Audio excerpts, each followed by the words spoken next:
ఈ క్షణం వరకు నేను సావిత్రమ్మగారినే అనుమానించాను. భీమశంకరం గారు అదే అనుమానంతో శ్రీలక్ష్మి భవిష్యత్తు ఆలోచించి నింద తనపై వేసుకున్నారు. నిజం నేను తెలుసుకున్నాను శిల్ప, సాక్ష్యాధారాలతో సహా. శిల్ప శిలా విగ్రహంలాగే కూర్చుంది చాలాసేపు.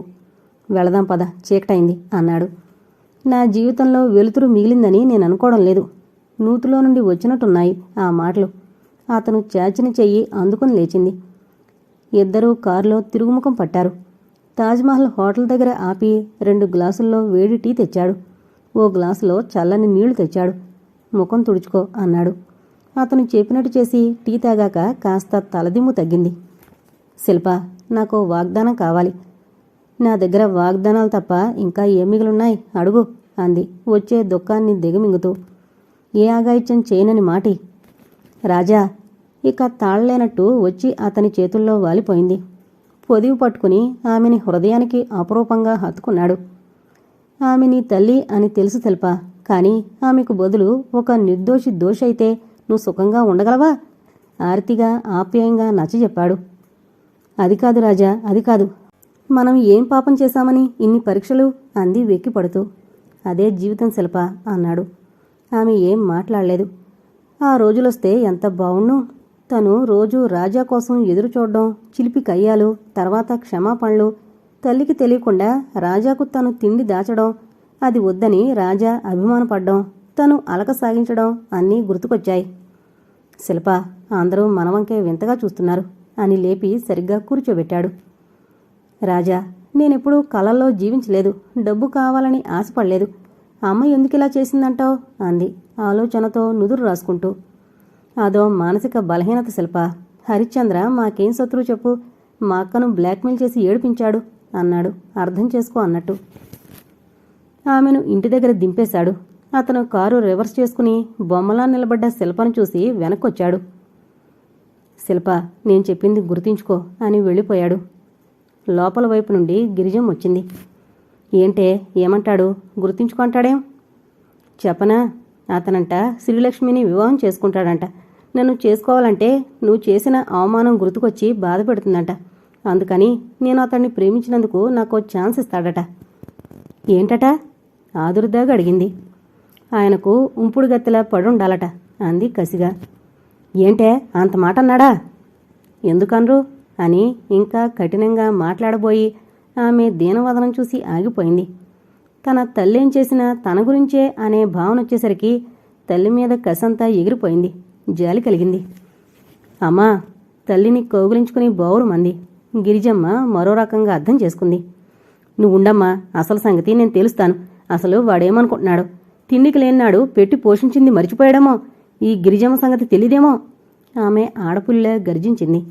శిల్ప తల్లికి దూరంగా జరిగి ఆమెను పరీక్షగా చూసింది. ఒక కొత్త వ్యక్తి, ఓ ఆరాటం కనిపించింది. రాజాకు అబద్ధమాడే అలవాటు లేకపోయినా కన్నతల్లిని అనుమానించలేకపోతోంది. అవునమ్మా, వాళ్ళమ్మ నువ్వు అంతా ఒకటే కోవకు చెందినవారట. వాడి నాలుక తెగ్గొస్తాను. నేనెంత పెద్ద త్యాగం చేశానో వాడికేం తెలుసు? ఏం చేసావమ్మా? శిల్ప ఆదుర్దాగా అడిగింది. అదంతా నీకు అనవసరం, చిన్నపిల్లవి. వాడు నిన్నంత మాట అన్నాడు కదూ, నాతో అలాగే మాట్లాడి తిన్నగా స్నేహితుడి దగ్గరికి వెళ్తాడు. అసలు వాడేమనుకుంటున్నాడు? శివమెత్తిందాల్లా బయలుదేరింది గిరిజమ్మ. అమ్మా, ఎక్కడికమ్మా? ఉండమ్మా, నిన్ను ఉంపుడుగెత్తడానికి వాడికి ఎన్ని గుండెలు. ఈనాడు జమీందారయ్యాడేమో.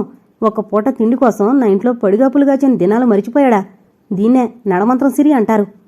ఆమె ఆవేశంతో ఊగిపోతోంది. అమ్మా, వద్దమ్మా, అతను ఏదో అంటాడు, భరించలేవు. చెమట పట్టింది శిల్పకు. ఏమంటాడే? తనని నీచంగా చూశానంటాడు అనని. అతనికి డబ్బొస్తుందని నేనేం కలగన్నానా? ఆమె దొలపరించుకుని పోయింది. అది కాదమ్మా, మీ అమ్మ ఏమన్నాడు? నేను నలుగురితో తిరిగానన్నాడా? 10 మందితో పోయానన్నాడా? వెనక్కు తిరిగి నిలబడింది.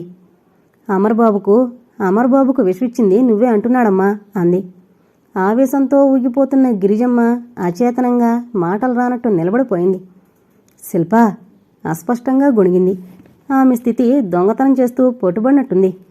అవునమ్మా, ఆ విషయం రాజాకు తెలిసింది. రాజయ్యే కాదు, ఎవరైనా ఈ నిందలున్న కుటుంబం నుండి ఎందుకు పెళ్లి చేసుకుంటారు అంది శిల్ప. బంగారు, ఏది చేసినా నీకోసం చేశానే, నీకోసమేనే తల్లి. అమ్మా, అదే చేత్తో ఇప్పుడు నాకు కూడా కొంచెం విషం ఇవ్వమ్మా అంది దీనంగా. అంతా తన కోసం చేశాను అంటున్న తల్లిని ఏం తిట్టగలదు? గిరిజమ్మ ఒక్క నిమిషం అలా నిలబడింది. మరో నిమిషమే పడగదిలోకి వెళ్ళింది. శిల్ప తేరుకునే లోపలే ఓ చిన్న సూట్ కేసు పట్టుకుని పరుగులు పెట్టినట్టే వచ్చింది. శిల్ప, పద, ఒక్క నిమిషం ఇక్కడ ఉండొద్దు. ఆమె చేయి పట్టి లాగింది. అమ్మా, వద్దమ్మా, వద్దు. శిల్ప గింజుకున్నా వినలేదు. ఇద్దరూ బయటకొచ్చారు. గిరిజమ్మ రిక్షా మాట్లాడుతుండగానే పోలీసులు జీపొచ్చి ఆగింది. ఆమె చేతిలోని సూట్ కేసు జారిపోయింది. సావిత్రమ్మ భారంగా నిట్టూర్చి వార్తాపత్రిక పక్కన పడేసింది. సంతోషంగా రాజా వచ్చాడు. అక్క, పేపర్ చూసావా? చూశాను రాజా అంది, మాటిమాటికి స్రవించే అసురువులు ఒత్తుకుని. హరిశ్చంద్ర నేషనల్ లెవెల్లో చేసిన మోసం చాలదని ఇంటర్నేషనల్ లెవెల్లో కూడా మోసం ప్రారంభించాడు అన్నాడు ఆమె పక్కన కూర్చుని. ఏంటి మావయ్య? మీ అంకుల్ హరిశ్చంద్ర మనల్ని తప్పించుకున్నాడు. కానీ జాన్ అనే అతని వీసాపై ఫారెన్ వెళ్తూ పట్టుబడ్డాడు. ఇక్కడ చేసినవి అక్కడ మోసగించిన నేరాలన్నీ కోర్టుకొస్తాయి. మరొకరి పేరు మీద ఎలా వెళ్ళాడు మావయ్య? తన పోలికల్లో ఉన్న మనిషిని ఎక్కడో పట్టుంటాడు. వాడికేం భయమా భక్త తెగించినవాడు అన్నాడు. అతనికి శిక్ష పడుతుందంటావా రాజా? నేరం చేసిన వాడెవడూ తప్పించుకోలేడు. గిరిజమ్మ అంగీకరించి స్టేట్మెంట్ ఇచ్చింది కాబట్టి బావను వదులుతారు. మీరు తయారు కండి, వెళ్ళి తీసుకొద్దాం అన్నాడు. వద్దు రాజా, ఆయన మంచితనం భరించలేను, నువ్వే వెళ్ళు అందామే భయపడుతూ. వద్దక్క, ప్రతి మనిషి తప్పు చేస్తాడు. తెలుసుకున్నవాడే ధన్యజీవి, త్వరగా తయారవు అన్నాడు. ఏ ముఖంతో రాను? నా తప్పులన్నీ క్షమించడమేగాక చివరకు హత్యానేరం కూడా తన నెత్తిన వేసుకున్నాడు. కేవలం నేను చేశానన్న అనుమానంతో అంతకు తెగించాడంటే నా గుండె తరుకుపోతుందిరా అన్నదామె. పర్వాలేదు, అవేవి మనసులో పెట్టుకోకుండా పద అన్నాడు. రాజా, నాన్నగారు నీ అంత విశాలంగా ఆలోచిస్తే ఇన్ని సమస్యలుండకపోను ఆమె నిట్టూర్చింది. ఆయన తరం వేరు, మా తరం వేరక్క. నువ్వు ఇలాంటి ఆలోచనలేం పెట్టుకోకు, హాయిగా శ్రీలక్ష్మి దగ్గరుండు అన్నాడు ఓదార్పుగా. ఆమె తయారై వచ్చింది. అందరూ వెళ్లి భీమశంకరం గారిని ఆహ్వానించారు. ఆయన శ్రీలక్ష్మిని దగ్గరగా తీసుకున్నాడు. ఏంటో ఈ సృష్టి, ఒకరు సంతోషిస్తే మరొకరు బాధపడాలి. అందుకే అన్నారు కాబోలు, ఒకరి దుఃఖం ఒకరికి సంతోషమని అన్నాడు వేదాంతిలా. ఎవరూ బాధపడడం లేదు, పదండి వెళదాం అంది సావిత్రమ్మ. కాదు సావిత్రి, శిల్ప ఎంత బాధపడుతుందో చూడు. రాజా, నువ్వు వెళ్ళావా? రాత్రి వెళ్ళొచ్చాను బావా. జరిగిన విషయాలకు స్తబ్దంగా తయారైంది, కానీ ధైర్యంగానే ఉంది అన్నాడు రాజా. ఏంటో రాజా, కాలమే మారిపోయిందయ్యా. ఆడవాళ్ళకింత సాహసం ఏమిటి? కాలం మారిపోలేదు బావా, అన్వయించుకోలేక నువ్వు కాలం మారిపోయింది అనుకుంటున్నావు. రామాయణం నడిపిన కైక స్త్రీ కాదు, భారతం నడిపిన కుంతి, ద్రౌపది స్త్రీలు కారా? రాజా నవ్వాడు. పదండి, అందరము కలిసి వెళ్ళి శిల్పను మన ఇంటికి తీసుకొద్దాం. కేసు నడిచి తల్లికి శిక్ష పడుతుందనుకుంటే ఆ అమ్మాయి పిచ్చిదవుతుంది అన్నాడాయన. నిజమే మావయ్య, మీరిద్దరూ త్వరగా పెళ్లి చేసుకోవాలి అంది శ్రీలక్ష్మి. నీకు ముందు పెళ్లి చేస్తానని నా వాగ్దానం శ్రీలక్ష్మి, అందుకని ఓ అందగాన్ని వెతికి నీ పెళ్లి చేస్తాను అన్నాడు. అందరూ ముసుముసుగా నవ్వారు. కారు నెమ్మదిగా శిల్పింటికి పోనిచ్చాడు. వాకిట్లో పడుకుని నిద్రపోతోంది బీబీ. శిల్ప నిద్రపోయిందా? అమ్మగారు ఊరికి వెళ్ళిపోయారయ్యా, బీబీ జవాబు చెప్పింది. ఏం నువ్వంటోంది? రాజా అదిరిపడ్డాడు. అవునయ్యా, ఉదయం 5 గంటలకే వెళ్లారు అంది బీబీ. ఎక్కడికో చెప్పలేదా? లేదయ్యా, ఈ నెల జీతం ఇచ్చిండ్రు. వచ్చే నెలకాడ నుండి ఈ ఇల్లు కిరాయికిమ్మన్నారు. మనసు బాగైతే వస్తారట అంది బీబీ. రాజాకు కాళ్ళ కింద భూమి కుంగినట్టయింది. ఇదేంటి, ప్రతి నిమిషం తను అనుకుంది అందినట్టే అంది దూరం పోతోంది. అతను అలాగే నిలబడిపోయాడు. రాజా ఆర్తిగా అతని భుజం తట్టాడు. నన్నందుకే అక్కడ ఉండేమన్నాను, నువ్వు వినలేదు. అభిమానం గల ఆడపిల్ల తల్లి జైలుపాలైతే సంతోషంగా ఉంటుందని ఎలా అనుకున్నావు? అందులో ఆడపిల్లలు మరీ సున్నితత్వం గలవారు అన్నాడు ఓదార్పుగా మెల్లగా. అవును బావా అన్నాడు. తనెంత మూర్ఖుడు. బీబీకి శిల్ప ఎక్కడికైనా వెళుతుందో ఏమేమి చేస్తుందో తనకు చెప్పమని ఆజ్ఞాపించలేదు. ఏదైనా అఘాయిత్యానికి పాల్పడకుండా చూడమన్నాడే తప్ప. పేపర్లో ప్రకటన వేస్తే ఆమె కావాలనే వెళ్ళింది. మనం ప్రకటనిస్తే వస్తుందన్న నమ్మకం లేదు బావా అన్నాడు నిట్టూర్చి. ఏమిటి మావయ్య? శ్రీలక్ష్మి కారుది వచ్చింది. భీమశంకరం చెప్పాడు. శ్రీలక్ష్మి ముఖంలో రంగులు మారాయి. నిన్న తను అదో మాదిరిగా ఉంది మావయ్య. నన్ను అదృష్టవంతురాలవని అభినందించింది. తను మాటిమాటికి కళ్ళొత్తుకుంటుంటే తల్లి కోసం అనుకున్నాను. బాధపడింది శ్రీలక్ష్మి. బీబీ, శిల్ప ఉత్తరం వచ్చినా ఆమె వచ్చినా వెంటనే నాకు తెలియజే. బీబీ చేతిలో 10 రూపాయలు పెట్టాడు. బీబీ తలాడించింది. ఇంటికొచ్చాక ఎవరి పనుల్లో వాళ్ళుండిపోయారు. రాజా హృదయం మాత్రం శిల్ప చుట్టూ పరిభ్రమిస్తోంది. తనదే పొరపాటుని అర్థమైపోయింది. తను ఆమె తల్లి కోసం లాయర్ని పెట్టాల్సింది పోయి ఆమె నేరస్తురాలు అన్నట్టు మౌనంగా ఉండిపోయాడు. సర్వం తనే అనుకున్న ఆడపిల్ల అభిమానంపై దెబ్బతీయడానికి అంతకన్నా ఏం కావాలి? వారం రోజులు గడిచినా శిల్పవార్తేం అందలేదు. రాజా ఇప్పటికైనా మించిపోయిందేం లేదని గిరిజమ్మ కోసం లాయర్ని పెట్టాడు. ఆమెకు అసలు విషయం చెప్పొద్దన్నాడు. కానీ అప్పటికే బీబీ చెప్పింది. రాజాను చూస్తూనే ఆమె దీనాతి దీనంగా ఏడ్చింది.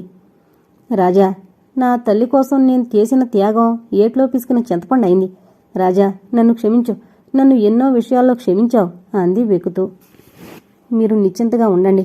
పశ్చాత్తాపమే మిమ్మల్ని రక్షించాలి. అమర్ ఏనాడైనా మిమ్మల్ని నొప్పించాడా?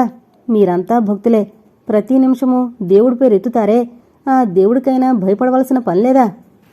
సమాధానం ఏడుపు మాత్రమే మిగిలింది. రాజా ఓ గాఢమైన నిట్టూర్పు వదిలి ఇంటికొచ్చేశాడు.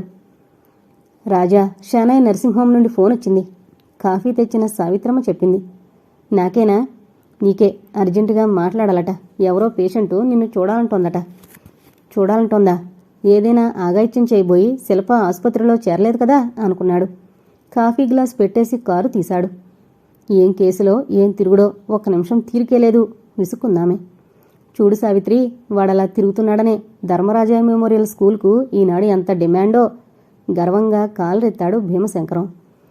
రాజేంద్ర బెడ్ మీదున్న పేషెంట్ని చూసి నీరుగారిపోయాడు. ఆమె శిల్ప కాదు, హరిశ్చంద్ర భార్య రాధాదేవి. వచ్చావా? వస్తావని తెలుసు రాజా. ఆమె కళ్ళ నిండుగా నీరు నిండింది. ఆమె అతన్ని ఎందుకు రమ్మందో అర్థం కాలేదు. కొన్ని విషయాల్లో ఎంత చురుకో, మరికొన్ని విషయాల్లో అంత మాంద్యం. ఆమె ఒంటి మీద పొడలు చూసైనా గ్రహించలేకపోయాడు. ఆమె సుఖరోగాలతో బాధపడుతుందని.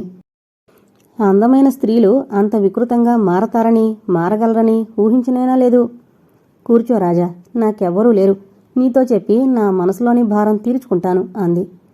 అందంగా, టీవీగా లోకాలను శాసించగలను అన్నట్టుండే ఆ టీవీ ఏమైంది? ఆ హుందాతనం ఎక్కడికి వెళ్ళింది? స్టూలు లాక్కుని కూర్చున్నాడు. ఆమె పెదవులు చూస్తుంటే కాంపరంగా ఉందతనికి. రాజా, అందరూ ఆడపిల్లల్లాగే నేను పుట్టాను. కానీ పెరిగే వయసులో తల్లి తండ్రి ఇద్దరూ మరణించారు. తల్లి తండ్రి మరణించడం అంత దురదృష్టం మరొకటి లేదు. ఆ కష్టాల్లో పెరిగిన నేను కానీ కట్నం లేకుండా హరిశ్చంద్ర గారు వివాహం చేసుకుంటానంటే అంగీకరించాను. ఆయన నాకు అరచేతిలో స్వర్గం చూపారు. నా అందాన్ని ఎరగా వాడితే ఎంత పైకి రావచ్చో చెప్పారు. కష్టాల్లో కాలిపోయిన నేను, అవమానాల పాలైన నేను అదొక అవకాశంగా తీసుకున్నాను. అతను చెప్పిన పనల్లా చేశాను. ఆమె కళ్ళు మూసుకుంది. బహుశా ఆమెకు పాత జీవితం కళ్ల ముందు మెదులుంటుంది. కళ్ల నుండి నీరు కారి దిండులోకి ఇంకిపోయింది. 5 నిమిషాలు చూసి మెల్లగా దగ్గాడు రాజా. రాజా, నాకు అవసాన కాలం దగ్గర పడింది. మాట్లాడాలనే ఉత్సాహమున్నా మాటలు రావడం లేదు. ఆమె దమ్ము తీసుకుంది. మీరు అధైర్యపడకండి, ఇది ప్రమాదకరమైన జబ్బు కాదు అన్నాడు ఆమెకు హామీ ఇచ్చినట్టుగా. లేదు రాజా, నేను బ్రతికి బావుకునేదేముంది. కానీ హరిశ్చంద్రను మాత్రం వదలద్దు. ఇప్పుడు కొత్త ఏజెన్సీ పెట్టాడు. బయట దేశాల్లో ఉద్యోగాలు ఇప్పిస్తానని అతని పేరు మార్చాడు. సిహెచ్ చంద్ర అని అతని అడ్రస్ ఇదిగో. ఆమె దిండు కింద నుండి ఓ ఉత్తరం తీసిచ్చింది. అది తీసుకుని తల పంకించాడు రాజా. అప్పుడే నర్సు అక్కడికొచ్చింది.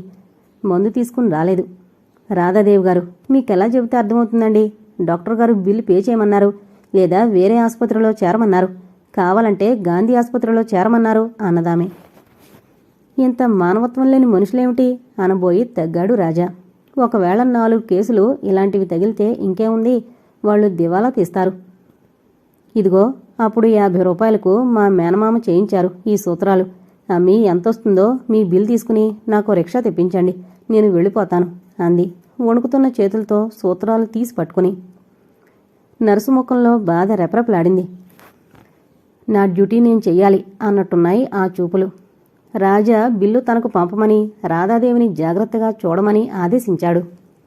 వద్దు రాజా, నాలాంటి నిర్భాగ్యురాలపై జాలి చూపద్దు. నేను ఈ సమాజానికి నిరుపయోగమైన దాన్ని అంది ఏడుస్తూ. ఈ చరాచర సృష్టిలో గడ్డి పరకకు కూడా ఉపయోగం ఉంది. మీరు సంపూర్ణ ఆరోగ్యవంతులయ్యి మా ధర్మరాజు మెమోరియల్ కాలేజీకి ప్రిన్సిపాల్ కావాలి. రాజా, ఆరతిగా ఆమె అతని చేయి పట్టుకుంది. అవును రాధాదేవి గారు, మీలోని ఉత్సాహం, విద్య ఇంతవరకు తప్పుదారిలో పడింది. ఇక సరైన మార్గంలో నడవాలని కోరుతున్నాను అన్నాడు ఆమె చేతిని నిమురుతూ. రాజా, రాజా, ఈ మంచితనం భరించలేను. మీరు ఎగ్జైట్ అవ్వద్దు. నేనెప్పుడు స్త్రీల తప్పననను. మీరు పువ్వులాంటివారు. మీ చుట్టూ సమాజం, మగాడు ముళ్ళు పరిచాడు. అది తప్పించుకోవడం అందరితరం కాదు అన్నాడు ఓదార్పుగా. రాజా, రాజా, ఆమె ఏడుస్తోంది. మనసులో బరువు భారం తగ్గాలంటే ఏడుపొక్కటే మందు. మీరు నిశ్చింతగా చికిత్స పొందండి. ఇక నుండి సావిత్రమ్మ ఒక్కరితే కాదు, మీరు కూడా నాకు తోబుట్టువులు. రాజా, రాజా, ఆ ఒక్క మాట చాలయ్యా హాయిగా మరణించడానికి ఆమె ఆవేశంగా అంది. లేదు, నా మాటలు మీకు బ్రతకడానికి ఉపయోగపడితే చాలు అన్నాడు. బ్రతుకుతాను రాజా, నీలాంటి తమ్ముడి ఆదరణ పొందడానికైనా బ్రతుకుతాను అంది ఆయాసంగా. రాజా లేచి డాక్టర్ గదివైపు వెళ్ళాడు. కాలం ఎవరికోసం ఆగదు. కాలం కాలచక్రంలో పడి 2 వసంతాలు నలిగిపోయాయి. ఈ 2 ఏళ్లలో ఎన్నో మార్పులు చేర్పులు, ఎన్నో సుఖాలు సంతోషాలు. కొన్ని జీవితాలు ఒడ్డున చేరితే కొన్ని జీవితాలు నామరూపాలు లేకుండా పోయాయి. గిరిజమ్మకు, హరిశ్చంద్రకు 7 సంవత్సరాల కఠిన శిక్ష పడింది. రాధాదేవి పూర్తిగా మారిపోయింది. ఆమె ధర్మరాజు మెమోరియల్ కాలేజీకి ప్రిన్సిపాల్. బోర్డరున్న తెల్లచీర, జాకెట్లో శాంతి దూతలా ఉంటుంది. ఆమె మాట్లాడేది చాలా తక్కువ. ఆ గంభీరమూర్తిని చూస్తే అందరికీ భయం. ఆ గంభీరత మెయింటైన్ చేయకపోతే తన గతం తవ్వుతారని ఆమెకు తెలుసు. శేషావతారం అతని కొడుక్కి 3 ఏళ్లు కఠిన శిక్ష పడింది. రాజా ధర్మరాజు కొడుకని రుజువైంది. ఆస్తి, హక్కులు అన్నీ అతనికొచ్చాయి. అతనిక ఆనందం లేదు. అతని మనసు నిరంతరం శిల్పను వెతుక్కుంటూ వెళ్ళిపోతుంది. అతను సినిమాలు, షికార్లు తగ్గించేశాడు. ఏమాత్రం సమయం ఉన్నా కళ్ళు మూసుకుని పడుకుంటాడు. మూసిన కళ్ల ముందు తెరచిన అతని హృదయం ప్రత్యక్షమవుతుంది. అందమైన అనుభవాలు పురివిప్పి నాట్యం చేస్తాయి. రారా నా స్వామి రారా అంటూ శిల్ప పీల్చినట్టు భ్రమపడతాడు. అలా గంటలు గంటలు గడుపుతాడు. మావయ్య, శ్రీలక్ష్మి వచ్చి అతని ఏకాగ్రత చెడగొడుతుంది. పిలిచావా? నీకోసం ఎవరో వచ్చారు అన్నదామె. ఆమెకు శిల్ప నాట్యాచారుడే నాట్యం నేర్పుతున్నాడు. రాత్రింబవళ్ళు నాట్యంలో మునిగి బయట ప్రపంచాన్నే మరిచిపోతుందామె. అతను లేచి హాల్లోకొచ్చి ఆగంతకుణ్ణి చూసి చిన్నగా నవ్వాడు. కూర్చో సుధాకర్. శ్రీ, 2 కప్పుల టీ పంపు, నువ్వే తీసుకురామ్మా అన్నాడు. ఇప్పుడే తాగొచ్చానండి. ఇబ్బందిగా చూశాడతను. పర్వాలేదు, నేను తీసుకోలేదు అన్నాడు. సావిత్రమ్మ తొంగి చూసింది. రాజేంద్ర చెప్పిన విషయం గుర్తుకొచ్చింది. ఇద్దరూ పరస్పరం నమస్కరించుకున్నారు. శ్రీలక్ష్మి కూర్చుంది. ఫోన్ రావడంతో రాజేంద్ర లేచి వెళ్ళాడు. సుధాకర్ కాస్త ఫ్రీగా చూశాడు శ్రీలక్ష్మిని. కొందనపు బొమ్మ అంటుంది అమ్మైతే అనుకున్నాడు. శ్రీలక్ష్మి మాత్రం తలెత్తలేదు. చదువెందుకు ఆపేశారు? అకస్మాత్తుగా వచ్చిన ఈ ప్రశ్నకు తెల్లబోయింది శ్రీలక్ష్మి. వెంటనే తేరుకుని జవాబు చెప్పింది. అమ్మకు అంతగా ఇష్టం ఉండేది కాదు. మామయ్య ప్రైవేటుగా పరీక్షకు కట్టమంటున్నాడు అంది. అతను టీ తీసుకోలేదని తెలిసి తనే కలిపిచ్చింది. మరో అరగంటుండి వెళ్ళిపోయాడు. మర్నాడు రాజా వచ్చి సావిత్రమ్మ దగ్గర కూర్చున్నాడు. అక్క, డబ్బు తప్ప అన్ని విధాలా తగినవాడు సుధాకర్. ఎంఎస్సీ ఫస్ట్ క్లాస్లో పాస్ అయ్యాడు. రాజా, ఇవన్నీ నాకెందుకు చెబుతున్నావురా? నీకు మంచిదని తోచినట్టు చేయమన్నాను కదా అన్నదామె. నీపై సంపూర్ణ విశ్వాసం ఉందని చెబుతూ. అది కాదక్క, మనందరికీ నచ్చితేనే కదా నేను సగం ఆస్తి రాసివ్వాలనుకుంటున్నాను. వచ్చేయాడు అతన్ని పీహెచ్డీ చేయమంటున్నాను అన్నాడు. ఆమె వింది. మరో 4 రోజులకు సుధాకర్ తల్లి తండ్రి వచ్చారు. వారు అన్నింటికీ అంగీకరించారు. వివాహం మాత్రం పళనిలో చెయ్యాలని తమకు మొక్కుబడుందని కోరారు. ఇంకా ఈ మొక్కుబళ్ళు చెల్లుబళ్ళు ఏంటమ్మా? సుధాకర్ వారించాడు. నువ్వు ఊరుకో సుధాకర్, మాకు కొత్త ప్రదేశం చూసినట్టుంటుంది అన్నాడు రాజా. అన్ని ఏర్పాట్లు చకచకా జరిగిపోయాయి. డీలక్స్ బస్సులో వాళ్ల బంధువులు, తమ శ్రేయోభిలాషులు బయలుదేరారు. కారులో రాజా, శ్రీలక్ష్మి, భీమశంకరం, సావిత్రమ్మ బయలుదేరారు. సావిత్రమ్మ వద్దన్నా వినకుండా 25,000 నగలు, 10,000 బట్టలు కొన్నాడు రాజేంద్ర.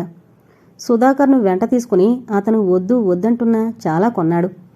ఒక విధంగా ఈ వివాహం దూర ప్రదేశంలో జరగడమే ఉచితంగా తోచింది. సుధాకర్ ఈ తరంవాడు. అతని తల్లిదండ్రులు పాత తరంవారు. రాజేంద్ర శ్రీలక్ష్మి గతం సుధాకర్ దగ్గర దాచలేదు. కానీ అతనే తల్లిదండ్రులతో ఈ విషయాలు చర్చించవద్దన్నాడు. అందరూ పళని చేరుకున్నారు. అక్కడ దేవాలయంలో వివాహం జరిపించారు. తమిళనాడులో కొన్ని సౌకర్యాలుంటాయి. అక్కడ ఈ వివాహాలకు కొందరు కాంట్రాక్టర్లుంటారు. డబ్బిస్తే అన్నీ వాళ్లే చేస్తారు. దానివల్ల ఎవరికీ ఈ వివాహం శ్రమ అనిపించలేదు. వివాహం కాగానే నూతన దంపతులను తీసుకుని తిరుపతి వెళ్లారు అందరూ. రాజేంద్ర మాత్రం హైదరాబాద్ బయలుదేరాడు. ఒక్కరోజు స్నేహితుణ్ణి చూడాలని మద్రాసులో ఆగాడు.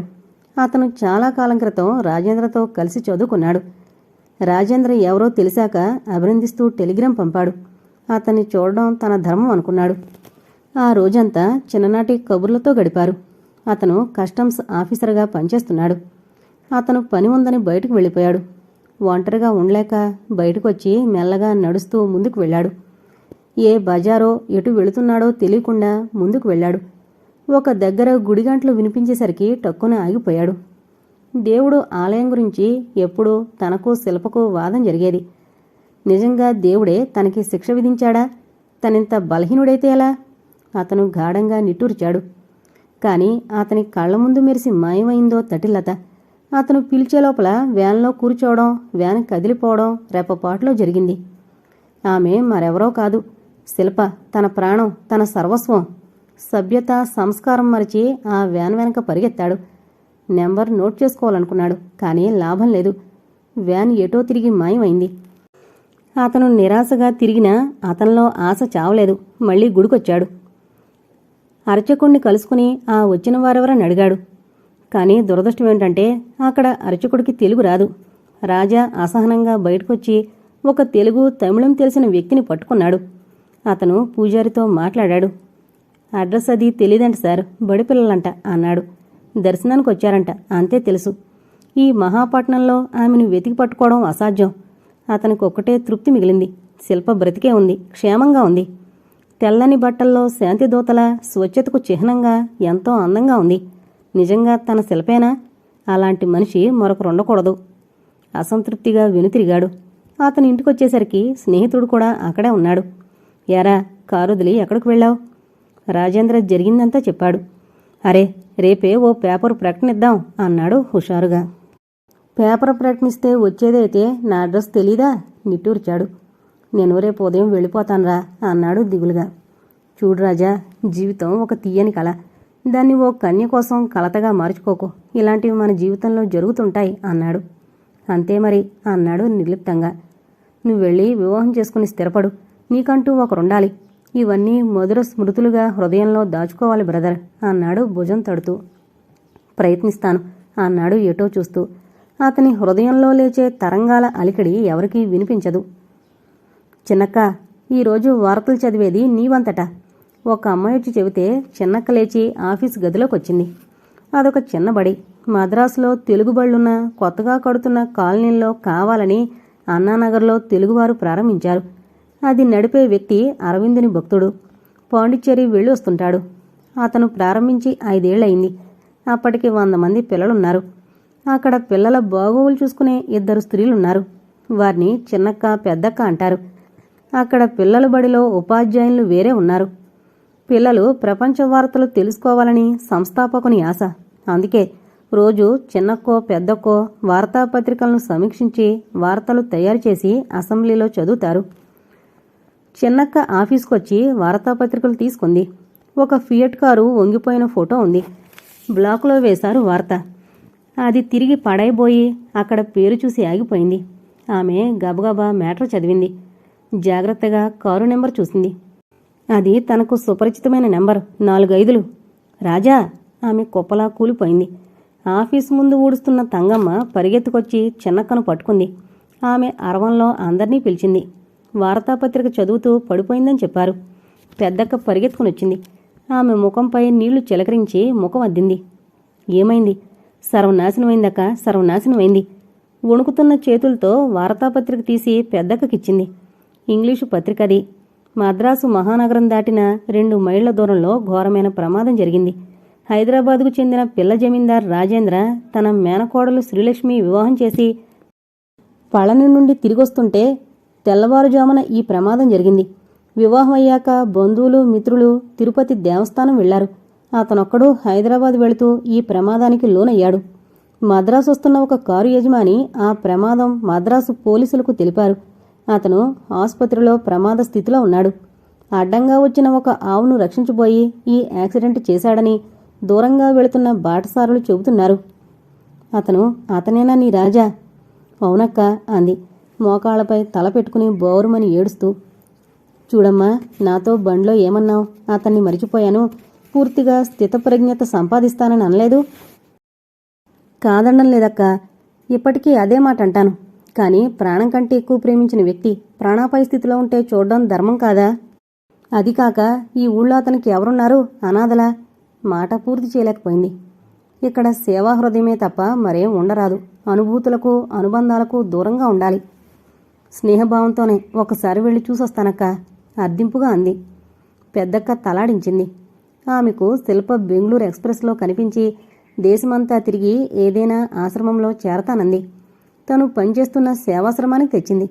అక్కడ మనుషులకు కాళ్ళు చేతులు కళ్ళు చెవులు నోరుంటాయి, కానీ హృదయం ఉండకూడదు. ఉన్నా అది చిన్నపిల్లల కోసమే ఉండాలి. ఆ కఠిన నిబంధనలకు అంగీకరించి చేరిన శిల్ప తన హృదయాన్ని శిలగా మార్చుకుంది. తల్లి సినిమా తరగా మద్రాసు తేవాలనుకుంటే తానెలా వచ్చింది? అక్కడ శిల్ప అన్న సంగతే మరిచిపోయింది. పిల్లల్లో ఒక పిల్లయ్యి నాట్యం నేర్పుతూ ఉండిపోయింది. వెళ్ళమ్మా, బాబాగారికి నేను చెబుతాను. అతడి ఆరోగ్యం కుదుటపడాలని ఆ భగవంతుణ్ణి కోరుకుంటాను. తల నిమిరి 10 రూపాయలు చేతిలో పెట్టింది పెద్దక్క. శిల్ప ట్యాక్సీ తీసుకుని నర్సింగ్ హోం చేరుకుంది. ఇక్కడ రాజేంద్ర గారని అక్కడ ఎదురైన మేల్ నర్సును అడిగింది. అతను మౌనంగా పక్కగది చూపాడు. గదిలో మంచంపై ఒంటరిగా పడుకున్నాడు రాజా. ముఖానికి చేతులకు గీసుకుపోయిన చిహ్నాలు తప్ప పెద్దగా ప్రమాదం కనిపించలేదు. నుదురు బొప్పికట్టి కమిలిపోయింది. శిల్పా వచ్చావా? పేపర్ చూసావా? అతనిటు తిరిగి సంభ్రమంగా సంతోషంగా అడిగాడు. అతని కళ్లల్లోని వెలుగు ఆరాధనకు ఆగలేనట్టొచ్చి అతని మంచం చివరన కూర్చుంది. రాజా నీకెలా ఉంది? అతని కాళ్ళు చేతులు తడిమి చూసింది. ప్రాణాపాయ స్థితి అని రాశారు. నేను హడలిపోయాను. తనను నిమురుతున్న ఆమె 2 చేతులు గుప్పెట్లో బిగించాడు. శిల్పా, నువ్వు నాకు దగ్గరలేని ప్రతి క్షణం ప్రాణం లేందే అన్న సంగతి గ్రహిస్తే నన్నిలా వదిలి వెళ్ళవు అన్నాడు ఆవేదనగా. శిల్పకు మాటలు కరువైనట్టయింది. ఆమె అణువణువు అతని స్పర్శతో పులకాంకితం కాగా అలాగే కూర్చుంది. ఆమె భుజాలు పట్టి కుదుపుతూ అడిగాడు. చెప్పు, ఇంత పెద్ద శిక్ష ఎందుకు వేశావు? నిన్ను నేను ఏమన్నానని వేశావు? రాజా, ఇంత జరిగాక ఏ ముఖంతో ఉండమన్నావు? అదీగాక ఆ రోజు మీ ఇంటికొచ్చేసరికి నువ్వు శ్రీలక్ష్మిని అక్కున చేర్చుకుని ఓదారుస్తున్నావు. అది చూసిన నా మనసు ఎన్నో ఊహించింది. అది భరించలేక మధ్యలోనే త్రుంచాడు. నువ్వు అలాంటి మూర్ఖురాలవనే వార్తాపత్రికలో శ్రీలక్ష్మి పెళ్ళయిందని స్పష్టంగా రాయించాను అన్నాడు. ఆమెను ముందుకు లాక్కుని ఎన్నో ఏళ్ల ఎడబాటు సహించినట్టు ముఖమంతా తడిపేశాడు. ప్రమాదంగా ఉందని మీరే వేయించారా? తానామెను దేవాలయంలో చూసిన ఉదంతం చెప్పాడు. శిల్ప కళ్ళు పెద్దవి చేసుకుని చూసింది అతన్ని. రాజా, నా కారు అరేంజ్ చేశాను అని అతని స్నేహితుడు లోపలికి రాబోయి అక్కడ శిల్పను ఆ స్థితిలో చూసి వెనక్కు తగ్గాడు. సారీ, రారా, పర్వాలేదు. తన చేతుల్లో ఉన్న శిల్పను వదిలేశాడు. అతను లోపలికొచ్చాడు. నువ్వు చెప్పిన ప్రణాళిక ఫలించిందిరా.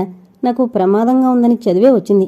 అర్జెంటుగా 2 దండలు తెప్పించు, లేకపోతే ఈవిని పట్టడం కష్టం అన్నాడు రాజా. తాను ఉదయం చూసిన రాజయ్యనా అని ఆశ్చర్యపోయి వాళ్లను ఆటంకపరచడం ఇష్టం లేనట్టు అతను బయటికి వెళ్ళిపోయాడు. ఓహో, పూలదండలతో బంధిస్తావా? మరేం చేయను, హృదయానికి ఆ శక్తి లేదని తెలిసిపోయింది కదా అన్నాడు నిష్ఠూరంగా. మీరలా అనద్దు. మీకు దూరంగా పోవడానికి ఎంత నరకం అనుభవించానో తెలీదు. ఆమె అతని గుండెల్లో తలదాచుకుంది.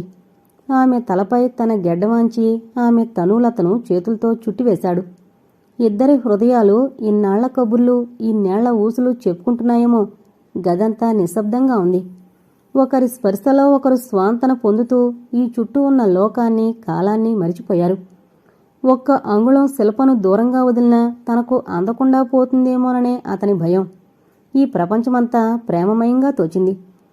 ఎన్ని కాకులు కావుమన్నా కలహంసలు చెదరవురా, ఎన్ని కష్టములొచ్చినా గాని కార్యసూరుడు జడవడురా, కలహంసలు చెదరవురా, కార్యసూరుడు జడవడురా, భిక్షగాడు పాడుకుంటూ వెళ్ళిపోయాడు. ఆ పాట రాజాకెంతో నచ్చినా శిల్ప పరిష్వంగం దూరం చేసుకోలేక అలాగే కూర్చుండిపోయాడు. ఇంతటితో కలహంస అనే నవల కంప్లీట్ అయిందండి. దయచేసి మన ఛానల్ను అందరూ సబ్స్క్రైబ్ చేసుకోగలరు. మీకు గాని నవల నచ్చితే కామెంట్ చేయండి, షేర్ చేయండి, లైక్ చేయండి. Thank you.